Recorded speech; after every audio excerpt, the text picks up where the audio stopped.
Hello, ഇന്ന് നമുക്കൊരു കൊച്ചു വിളവെടുപ്പായാലോ. ആദ്യം തന്നെ ഞാൻ കുറച്ച് മുളകാണ് കേട്ടോ പറിച്ചെടുക്കുന്നത്.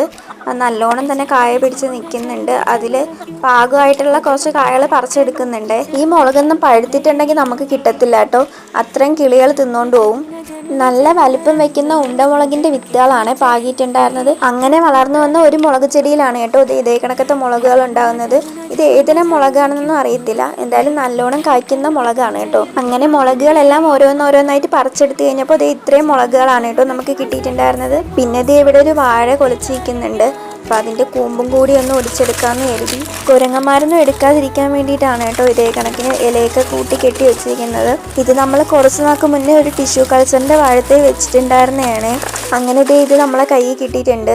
ഇനി ഇത് എന്ത് ചെയ്യാനാന്ന് വെച്ചാൽ ഇത് കളയാനേ കൊള്ളാവൂ, കാരണം ഇത് റോബസ്റ്റേൻ്റെ വാഴയാണ്. ഇതുകൊണ്ട് കറിയൊക്കെ ഉണ്ടാക്കുകയാണെങ്കിൽ നല്ല കയ്പ്പായിരിക്കും എന്നാണ് കേട്ടോ പറയുന്നത്. എന്തായാലും ഞങ്ങളിത് ഉണ്ടാക്കി നോക്കിയിട്ടില്ല ഇതുവരെ. ഇനി നമുക്ക് 1-2 തക്കാളിയും കൂടെ പറിച്ചെടുക്കാനായിട്ടുണ്ട്. മീൻകറിയിലൊക്കെ ഇടാനായിട്ട് ഇതേ കണക്കത്തെ പച്ച തക്കാളി നല്ലതാണ്. അപ്പോൾ അതും കൂടി ഒന്ന് പറിച്ചെടുക്കുന്നുണ്ട് കേട്ടോ. അപ്പോൾ ഇതൊക്കെയാണ് കേട്ടോ നമ്മുടെ ഇന്നത്തെ കൊച്ചു വിളവെടുപ്പ്. അപ്പോൾ നമ്മുടെ വീഡിയോ ഇഷ്ടമാവുകയാണെങ്കിൽ ലൈക്ക് ചെയ്യാനും ചാനൽ സബ്സ്ക്രൈബ് ചെയ്ത് സപ്പോർട്ട് ചെയ്യാനായിട്ട് മറക്കല്ലേ.